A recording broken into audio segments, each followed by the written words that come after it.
Joining a small company when you're fresh out of campus is phenomenal. It gives you a great opportunity to learn and take decisions and implement things you think you can do better. Leadership is not about doing anything yourself. Leadership is about the organization and others delivering. I won't say calling a spade. I think that's too hard. Mm, But being honest about and straightforward about everything you do or say mm, works out. Whether it be with a customer, a boss, or a subordinate, a supplier, or anybody at random. You think you're the greatest. The moment you think you're the greatest, you're doomed to fail. Handling people, if you handle people well, life is easy.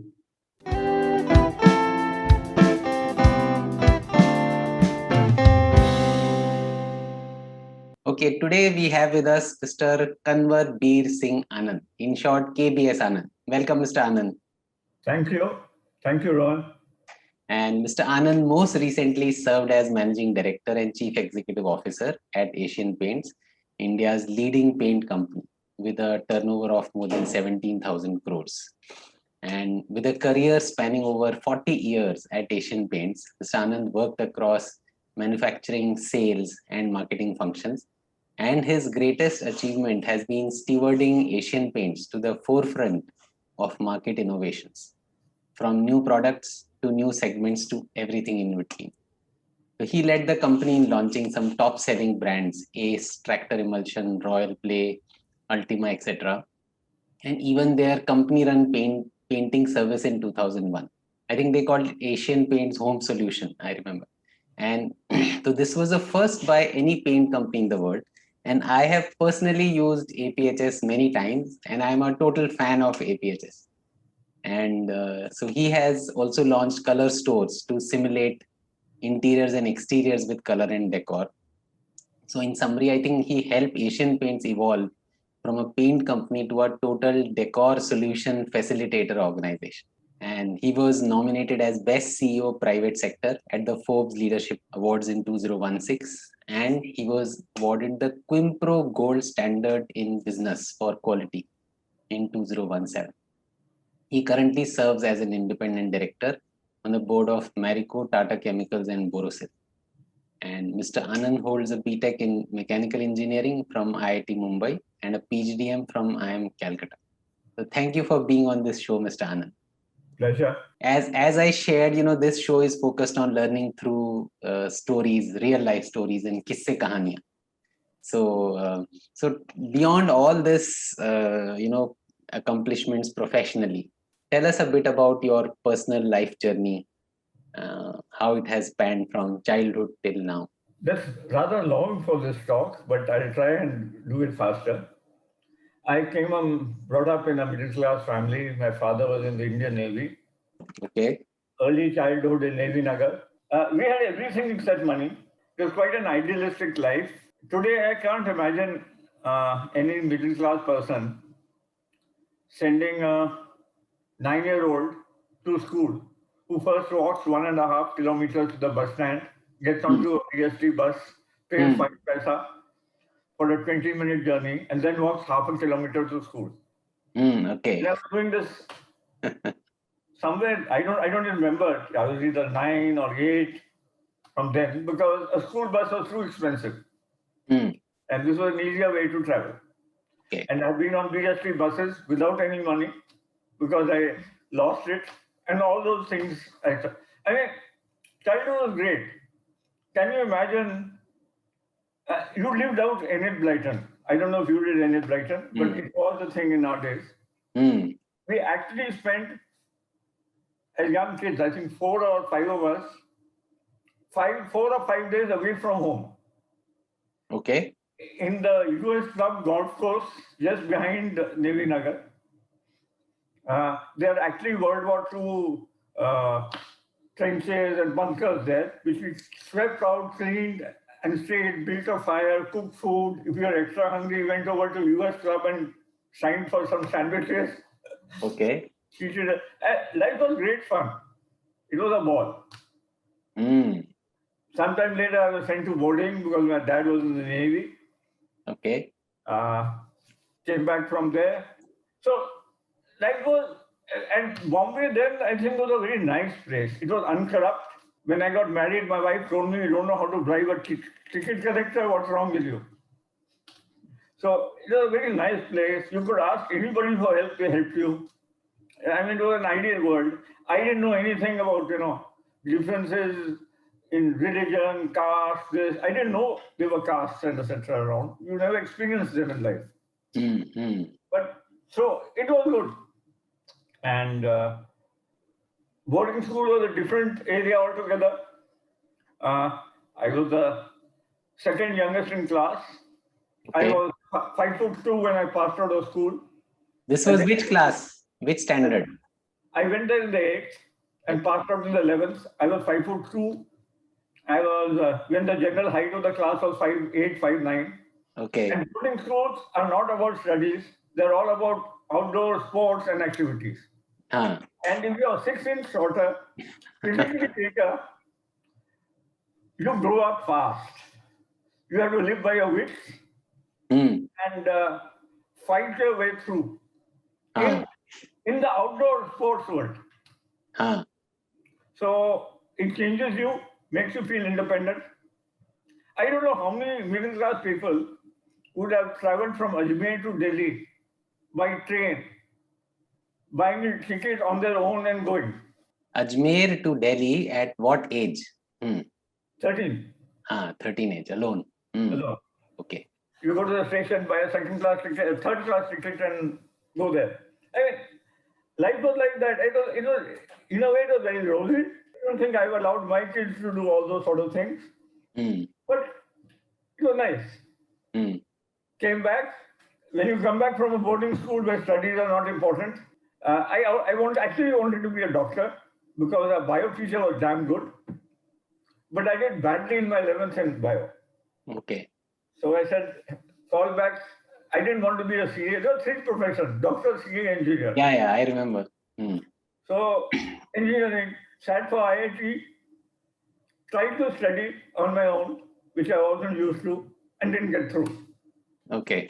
So did a year in Bombay, College Xavier's, and next time I didn't study, but I got through. Oh, okay. So that was interesting. Next time, there was 7 days gap between the 2 exams. So there's no way to study much. So I got through. I think it was great. It was great leveler. You realize that you had no intelligence compared to others. Others were brilliant. The brilliant people I met there, I never attempted to measure myself to them. How to cope with them and work with them became more important. And actually, IIT was a cushy life and ball. If you knew how to beat the system, it was great fun. The eye-opener was in the 3rd and 4th year, or 4th and 5th year, you had summer training. Yeah. And I met seniors in many of the companies I worked. And I said, it's impossible to do this job where I don't use any engineering. And you get decent money. Money is not a problem, but will I do this all my life?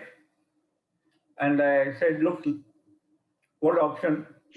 So somebody suggested go abroad for MBA. Got the form. The form cost $10 each. That was one hell of a lot there. And to apply, you have to then put in $100 or $200 more. So I said, IIMs were almost unheard of then, but somebody said IIM, so we sat for the exam, got in. IIMs were different. A lot of the same intelligent people. I would say the brightest minds probably didn't go to IIM. They went abroad to Harvard and MIT, etc. But there were enough bright people around.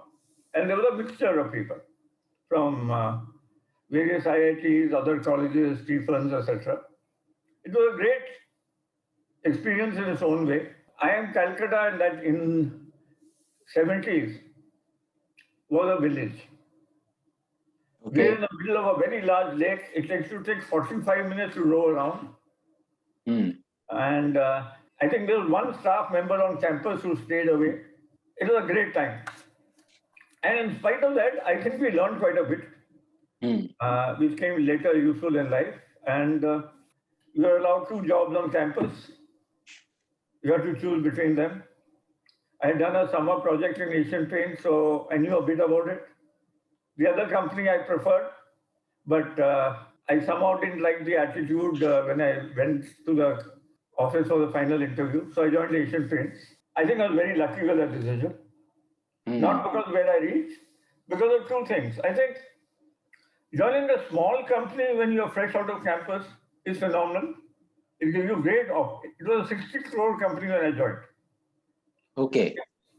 It gives you a great opportunity to learn and take decisions and implement things you think you can do better with nobody ready to stop you. And the great thing was we were a lot of people like me, most of my seniors, Asian Paints was recruiting MBA since 69. Okay. So everybody around was very similar to me. And we used the same campus lingo in a way, or terminology and everything. Computers and computerization was the talk of the day. And if you were in sales in those days, there were obviously no mobile phones and internet, but there were no telephones also. You had to make lightning calls to talk to your boss once a month. So for a month you were free. You were independent. It was great life. So the freedom of working, of course you're responsible for everything you did. And I often say in Asian Paints in my time, the toughest task I ever faced was, I think when I was 3 years old in the company, I was the branch manager at Delhi. One of my largest upcountry dealers from Yamunanagar, who I had met once earlier in life, when I had gone to a shop. We used to call him Lalaji, a big wholesaler in Yamunanagar.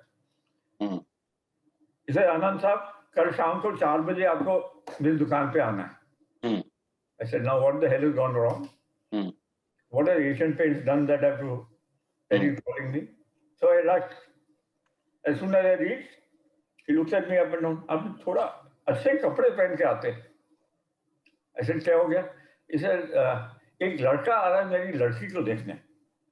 पढ़ा लिखा है. हाँ, और आप बताइए शादी करवाऊं कि नहीं करवाऊं? अच्छा.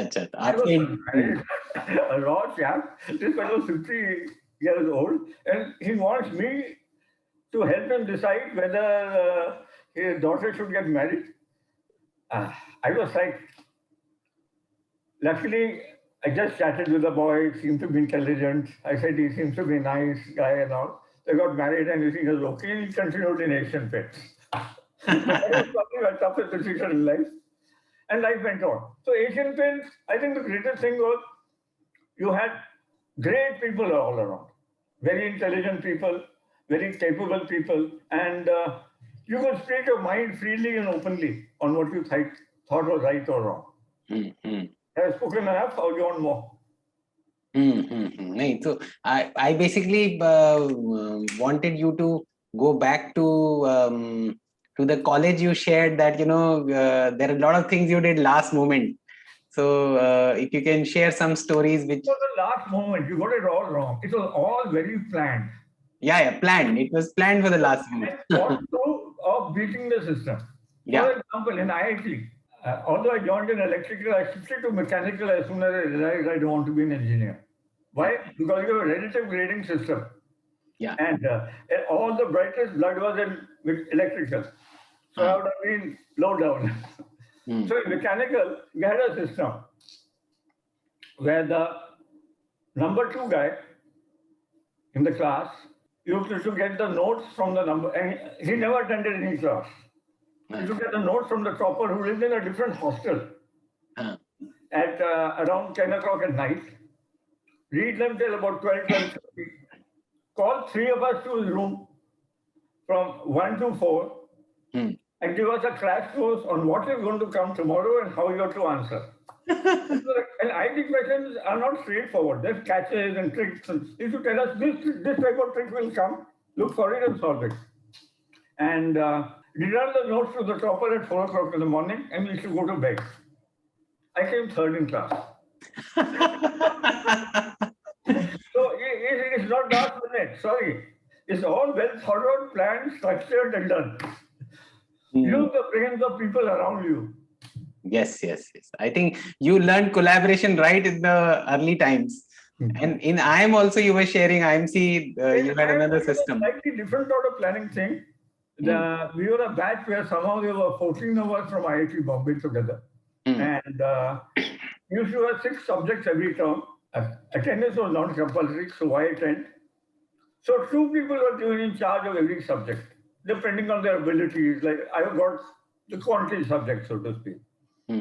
So the responsibility of the 2 people was to give a crash course the night before every test or exam and make sure everybody else passes. The objective is not their passing. The objective is everybody else passing. It worked.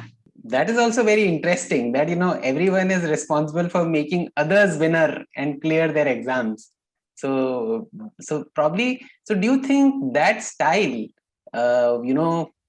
translated to something in your leadership style at Asian Paints?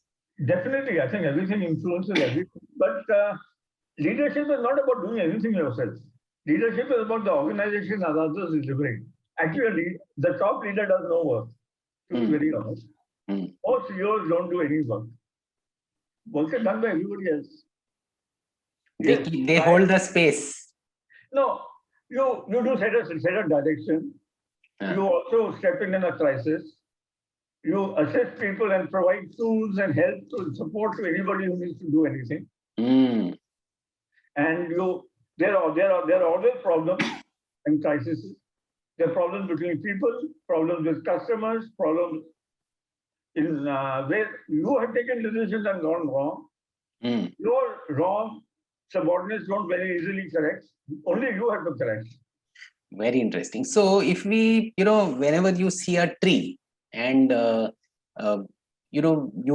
see the tree and fruits, but it is said that, the roots and soil is what makes that trees very healthy. So what has been the roots and soil for you? What has been your inner thoughts and narratives in this journey from, 40 years of Asian Paints and earlier? How has these narratives, got built and changed over time? I think you've got gone too high for me. You have to remember I'm not so intelligent. But I think I've always spoken my mind. I never hesitated in what I feel. My wife calls me the rudest person in the world, but I found it worked. When people knew that I had no malice or any other purpose, and I said something what I felt was right or good for the organization or for them, very often, I'll tell you a very interesting story. In the middle of my career in Asian Paints, when I was vice president, sales and marketing, we used to have these fortnightly meetings with our managing director and CEO, and we used to have a review what is happening. And once I got into a heavy argument with the MD and said something. Anytime you get into a heavy argument, actually you're losing your cool. And it's your own internal failure in a way that you're not able to convince a person by a rational argument or decision. And So I must have said something to my wife when I went home. She got upset. She said, "You'll be sacked. You'll be doing this. You go and apologize to him tomorrow." I said, "Don't be funny. There's no. If you love me, you'll go and apologize to him tomorrow." So what do? So I went to the 6th floor and knock. My MD was very surprised to see me. Said, "What happened?" He said, I told him, "Sir, I'm sorry I was very rude to you yesterday. I said things I shouldn't." I said, "Why? ABS, you're normal?" That's how it is. So, I think... You can say ability or I won't say calling a spade. I think that's too hard.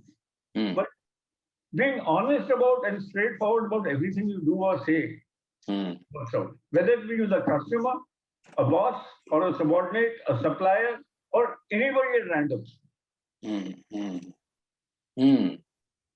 I think, the authenticity came through in whatever you said and did. And also what you said, absence of malice. So, truly wishing well for people came through directly. And so what else has been your core, leadership philosophy as you led people? What have been your core values? So, like I said, my core value was understanding my own limitations. Okay. My own ability to do what I can and I can't. I know I have to work with others. So motivating and getting everybody else, getting the best out of them, and getting them to work together as a team. Because the most difficult thing is to get others coexisting, competing with each other to work together, to work towards a common purpose and goal. Promising you'll be, I mean, they know you, so promising you'll be fair with the outcome in terms of performance or otherwise in terms of rewarding them, promoting them, etc. And so it's very important to set a larger goal or a vision as a leader of an organization of what you want to be, which is not totally numbers, but is more on values and what you want to offer. I've always found it easy, and I believe that the most important person for organization is actually the customer. Okay. And in our case, actually, it's a housewife. I read that somewhere where you figured that out. So when you get everybody to focus on the customer and what you want to achieve with the customer, I think it's much easier. And you build a vision around that, encompassing everybody to work together. It helps and helping everybody around. Is of course you will like somebody more, like somebody less, but that should not influence any decisions you take. So in this corporate journey of see, you'll be actually would have managed a whole lot of senior leaders, high performers, and so how did you inculcate what there are a lot of people watching this video who would either be those kind of leaders or leading them. So what would you say that what can people do to make sure that people, instead of competing, really do very high level of collaboration? What are some of the things they can do to? I know no tricks. To be honest, I don't adopt any tricks or methodology like that. If two people aren't getting along or working, I bring both of them together and confront the situation. Hiding the situation to me has never helped. Confronting the situation always helps. For example, when I took over as CEO MD, I had 4 subordinates competing with each other. So I did a little bit of thinking. But I told them, in most companies in India, at least non-MNCs, have not adopted this approach. I got each person to head one operating function and one corporate function. Okay, one operating function and one corp. So operating would be direct and corporate would be for all. So the person who's looking after all the international business, and we had 13 other countries where we are operating, 13 other companies, was also given in charge of corporate HR. Okay. The person who was handling IT and supply chain, IT was given supply chain for the company, India. The person who was doing sales and marketing was given also charge of research and tech development. The CFO was handling finance accounts, was given in charge of the 2 industrial joint ventures we had. Oh. So I had no work. So each one was also, I told them, this will make each one dependent on you and you dependent on everyone. Yes. So if you don't want to cooperate with somebody, he's not going to cooperate with you. Your performance will be affected. And I did a second thing. We had about 30% of our salary, or we have an incentive based on variable goals for the year. I made everybody's variable goals common among those 4. Okay. So their performance is dependent on everybody's performance. The money they are going to get, if A does not perform well, their money is going to drop. So but it was open trickery. I told them I'm doing this because in a group sort of meeting, we realized that one of the biggest weaknesses was not functioning together. So I said, and it helped. Of course it did. So I don't believe you can hide from problems. No problem goes away by itself. So confront it and attempt to solve it. You may fail once, twice, thrice, 4 times. But when you keep at it, People will see you're keeping at it. That itself helps solve the problem. So you face the problem till it is solved, and do not avoid and sidestep it ever. Very, very interesting. So what would you if we let's go back to your childhood, what would you call as the one of the biggest childhood challenge? Yeah, I think I mentioned, I think my biggest childhood, okay. I'll give you two. One is when I stepped into Bombay. I came to Bombay back in the third standard.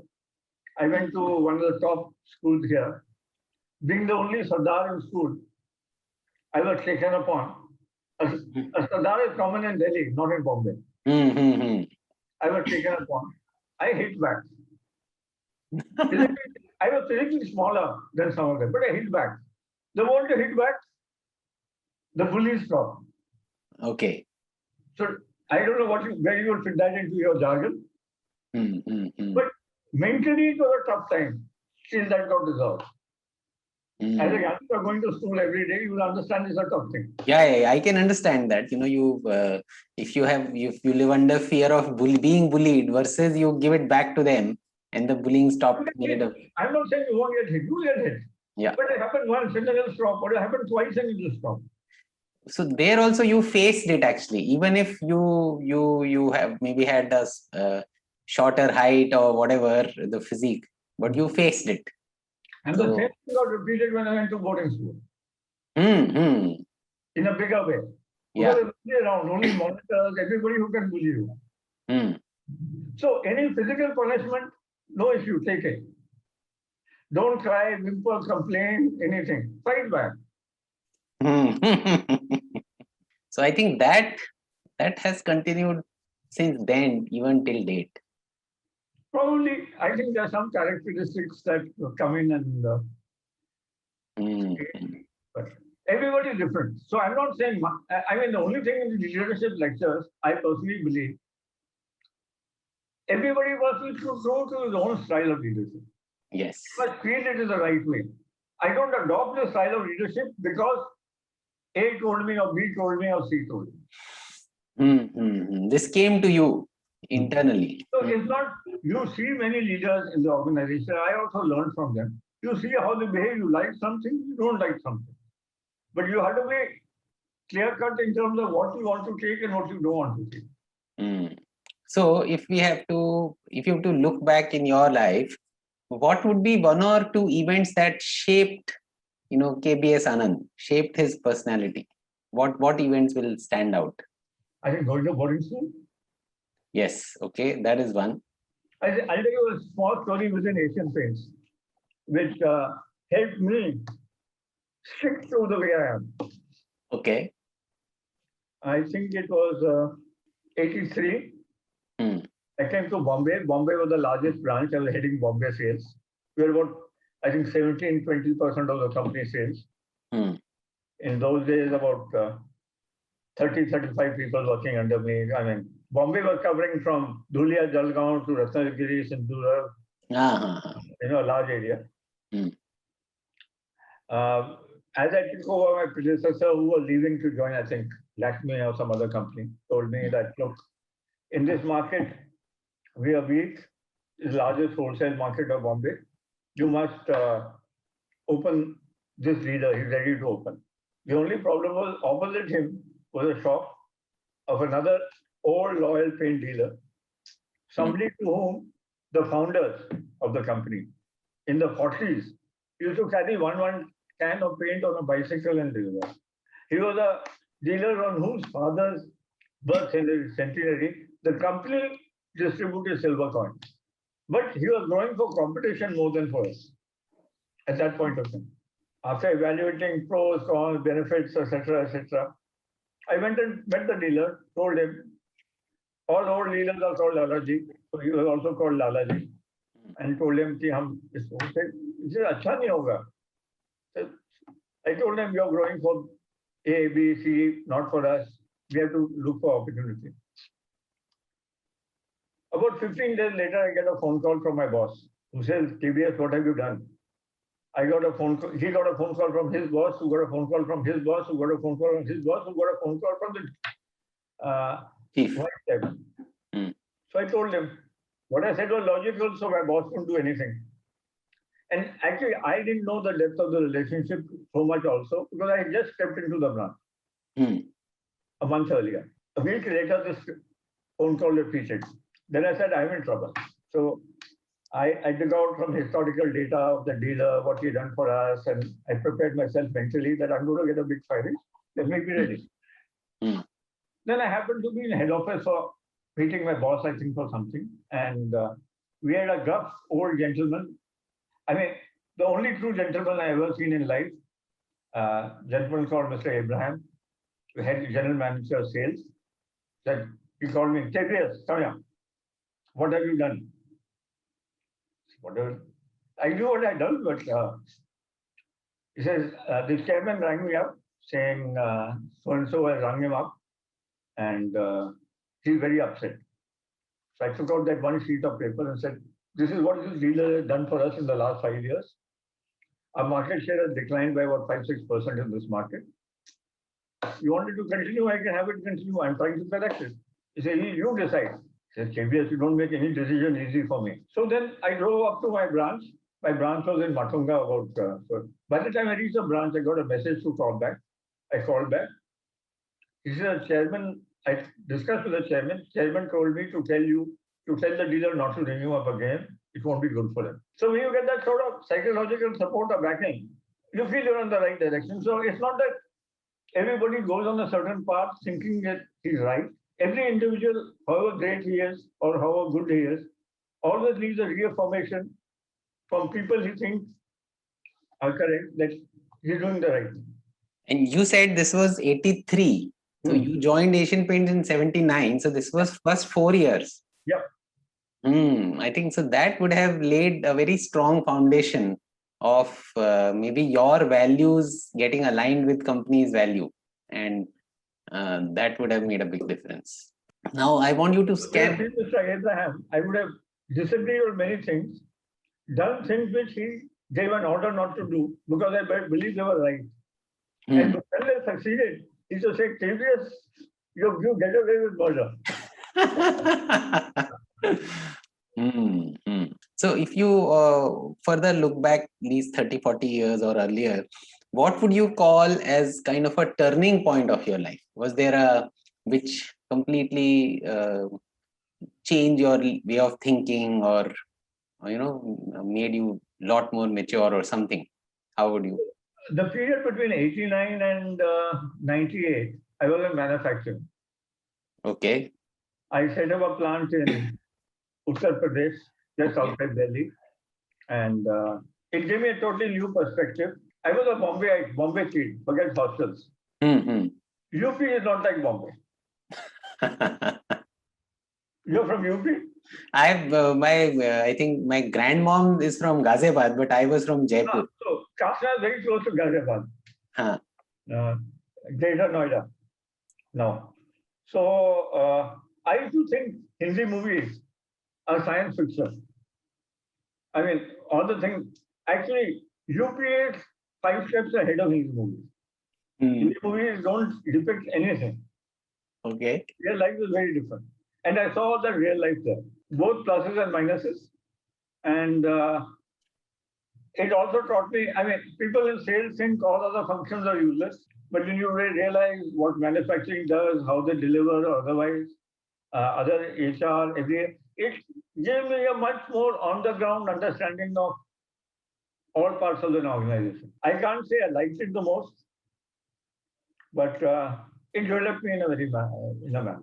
And any event steps out in those manufacturing years, around 9 years you spent in manufacturing, what would you recall?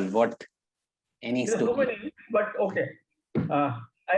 You want a UP story? I'll tell you a UP story. I used to have people I had a police jockey outside the factory.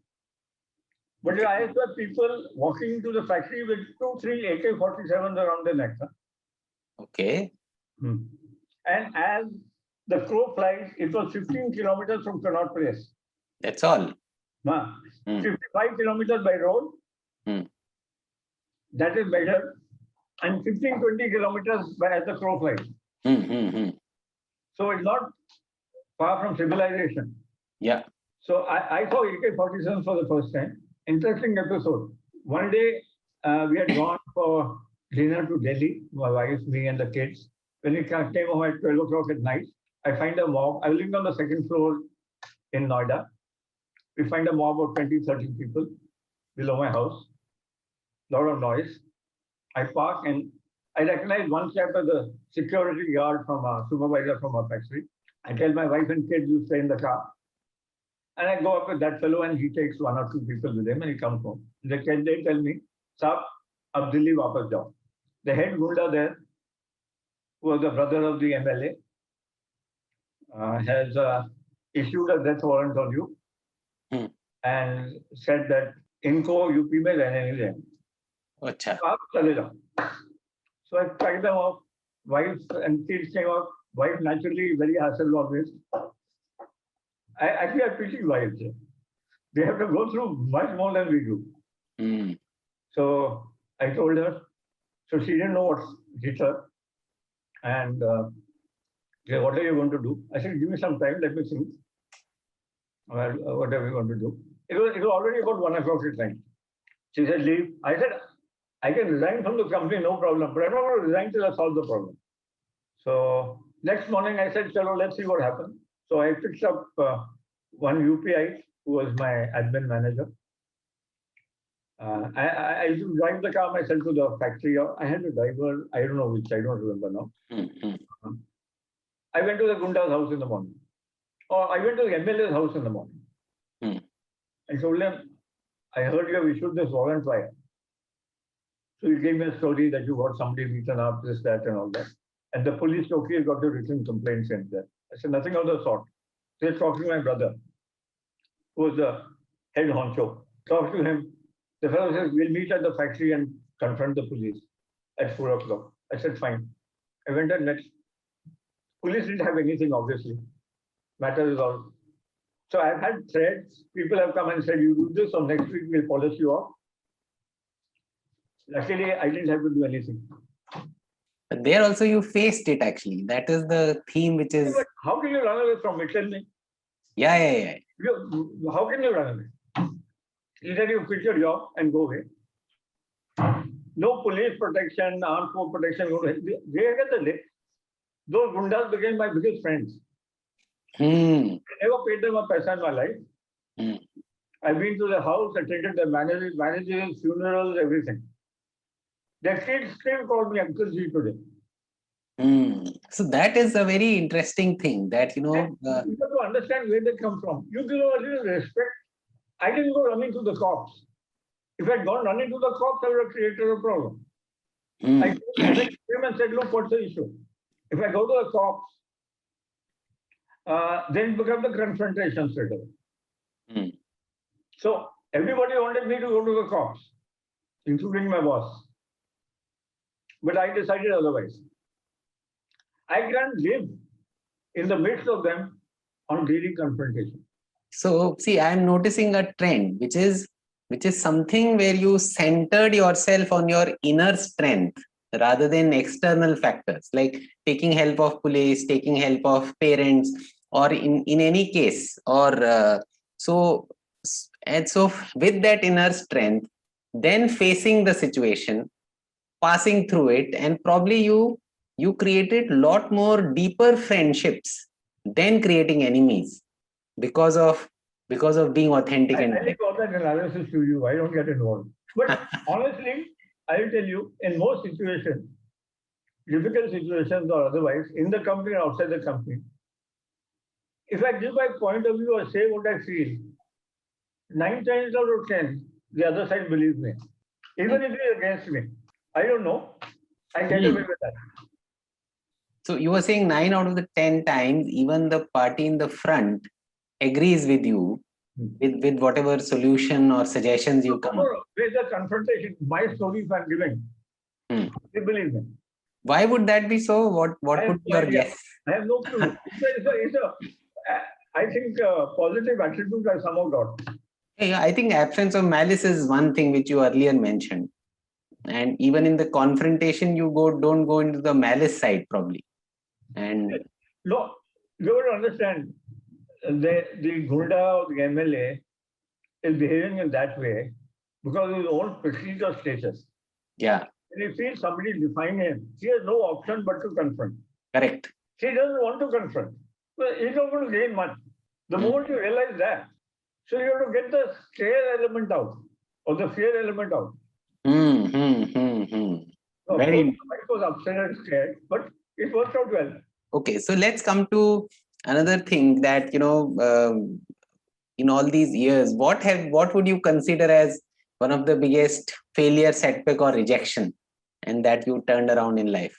Getting into IIT was a personal failure. Not getting into IIT was First a year, personal first failure. trial, And yeah. it took me a week to get over that personally. Then I said I have to get along with life wherever it is. Everybody doesn't get into IIT, so it's okay. Luckily, next year I got it. But next year I wasn't worried about getting it. I'd already thought an alternate career path. But okay. You are not attached to getting selected in the second year.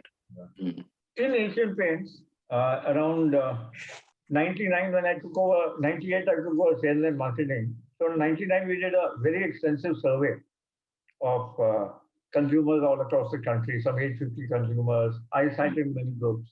The most shocking finding was, one, the housewives is the one who really into paint, and B, she's not interested in paint. Okay, colors. She's only interested in how her house looks, so the neighbor and friends and relatives say, "You're a lovely house. You've done a great job." It is a very core insight. Till then, our marketing function was all on the, you can say, P&G model, etc., etc. You suddenly realize your product is irrelevant. Housewife is concerned how the house looks. And who makes the house look that way? The painter.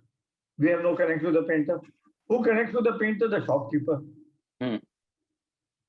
Sometimes influenced by an interior designer or architect who knows very little about painting. And even less about color combinations. So how do I satisfy the housewife? Till mid-20, till 2003-4, most paint shops were hardware stores. Yes. Dirty, crowded places where very few housewives would even enter. They won't go. They won't enter. How do I change that? If I could handle the consumer. So I can tell you, next 8 years, I experimented and repeatedly failed. I spent a lot of money. I repeatedly failed. First, you realize, you don't have very much to offer the housewife. So you bring the products, that will solve problems the housewife faces. But she's not even, she assumes all paint will solve problems. She's only interested in how the house looks. So you suddenly have to get products that can give finishes, effects, etc. You develop those. You have to try and change shops. We failed for 8 years to change shops. Failed means with a capital F. Some shops will put a small kiosk or decor, right? Nothing works. Then it would be, I think 2000 and I don't remember now the year, 6 or 7. We set up a store in Bombay, in Bandra, Pali Hill. 6,000 square feet, not a can of paint inside. And we don't sell anything there.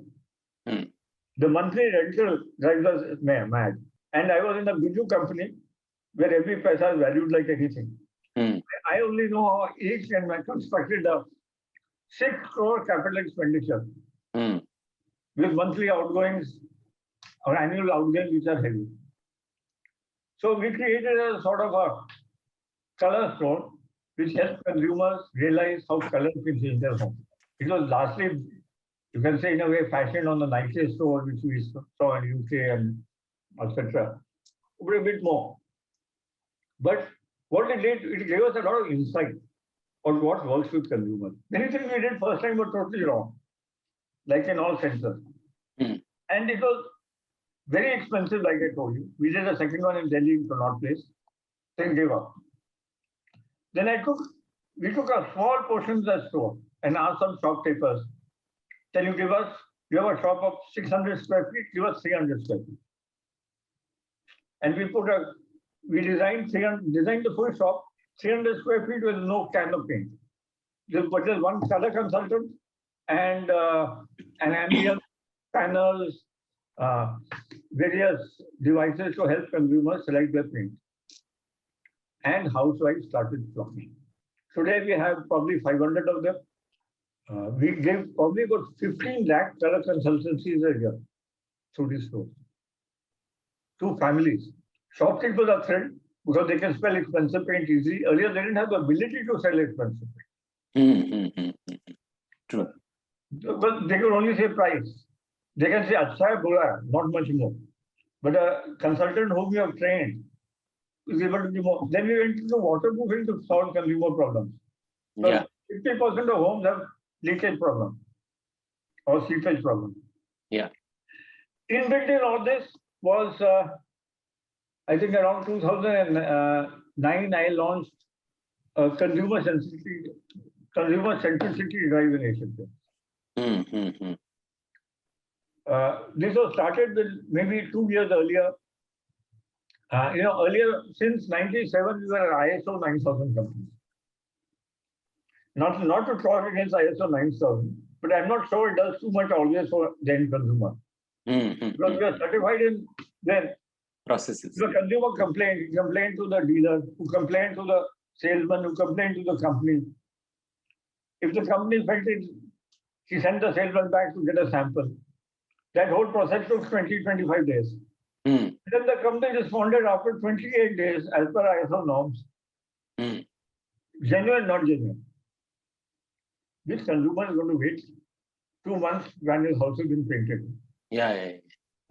So I changed it. I said we'll do it in 3 days. Anywhere in India, 3 days is a depot town, and we have almost 100 depots.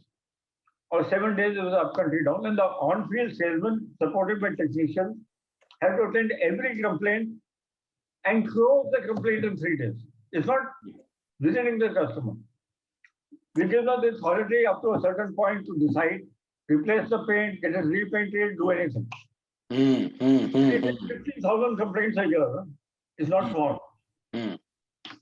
But it helped us a lot in understanding what the problems consumers face and how we can work to solve the problem, like getting into waterproofing, launching new products to solve problems, resolving complaints and existing products.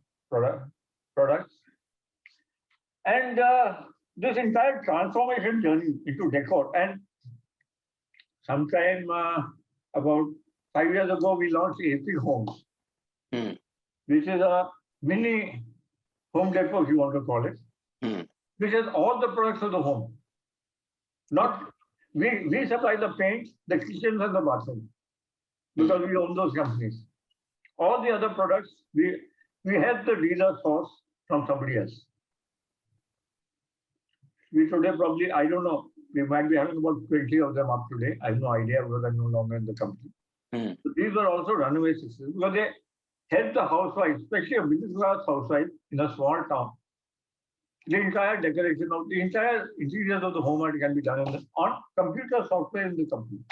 You must visit a store, you know what then only you will understand. I think I will do that. So the whole journey is to focus on the end consumer. It involved heavy interaction with supply chain in sourcing all products, everything.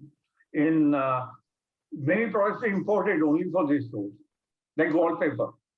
And it involved IT in a very big way, because you've got a software which the consumer can interact. So bringing the focus of the entire organization on the consumer, since you're a market leader with heavy market share, you think you're the greatest. The moment you think you're the greatest, you're doomed to fail. Why? Because the consumer is changing everything. The consumer, what was greatest yesterday is no longer great today. If somebody else offers that greatest, you're going to lose out. What happened to Nokia, for example? Yeah. They had a 70% market share in India. Yes. Somehow They went on one track and the rest of the world went on a different track, both in software and hardware, and they lost out. So I think every organization and every leader has to think of tomorrow, not of today. I have few more questions. Let me see which one to cover. Sure. So what has kept you anchored in difficult times? You had various things, hit at you from different sides, unannounced. What has kept you anchored? What goes in your head that time? This too shall pass. In a sense, problems will come, and you have to tackle them to the best level you can. Using the best resources you have, get the people around you to help you resolve problems. Some decisions only you can make, but you can take inputs, advice, help from anybody. Sometimes you're not going to be right in everything. You think you're going to succeed in everything, you're a fool. You're going to make wrong decisions. You'll have to live with wrong decisions. Some you can't undo also. You acquire a company thinking it's great, it can be a disaster. So some decisions will be wrong. You have to live with it and learn from it and not repeat such decisions in the future. What has been your perspective on conflicts? How have you shared some of it? What has been the most difficult conflict for you beyond whatever you've shared? The most difficult conflicts are when two subordinates who are very good fight with each other. Okay. And disagree on something that is not so clear cut, on values and people, things like that. Handling those are the most difficult, I think. Handling people, if you handle people well, life is easy. So with what perspective do you face such situation? Listen to both, get both to talk to each other, come to a decision and explain it from your point of view to both. Both are never going to be happy. One will always be unhappy, one will always be happy. But you have to feel you have done justice. Okay. Is there any particular hobby or ritual that you follow over these years? I think the one ritual everybody in Asian Paints will tell you, I'm generally always half an hour to 1 hour at work early before everybody. But I leave on time. So I leave before most people also. I couldn't stay late. Quite a quirk, I think, from bosses. Luckily, my boss was similar, so I could carry it on. Okay, so another question I had was, I noticed that you would be one of the very few people who joined a company and retired from there in a way. 40 years. I was lazy. So what else? I checked my CV. I enjoyed working, to be honest. The freedom I got, like I told you, from 3 years, 4 years in the company. Yeah. I haven't told you all the things I've done or not done. I won't allow them to be done in my years as CEO either. But as long the freedom I got, I don't think I would have got anywhere else. My wife long back told me, you can't work in India as a company. And so what are you looking forward to now from here? You had such a stint for 40 years. You seen a whole lot of corporate world I've seen only paint and Asian Paints. I'm going through a second phase now through other boards and other avenues of learning other areas. As long as I keep learning, I think I'm okay. Obviously, I cannot be as vigorous as energetic as I was 20 years ago. But I think as long as I keep learning, stay mentally stimulated, it's okay. The final question is, what advice would you give to a smart and a driven leader who's watching this interview? Be yourself. Okay, so I think I really enjoyed this entire conversation and the way the whole style of facing things head on and really being your authentic self, and how you actually led your entire career and what stories you shared. I'm sure, I think you are full of lot more stories, and I couldn't take out a lot more of them. And maybe one day you should write a book on these stories. Who knows? If you write a book, I'll tell you the stories. maybe we can do that in some sense. Yeah. So thank you very much for your candid share. Thank you. It's been great fun. Thank you.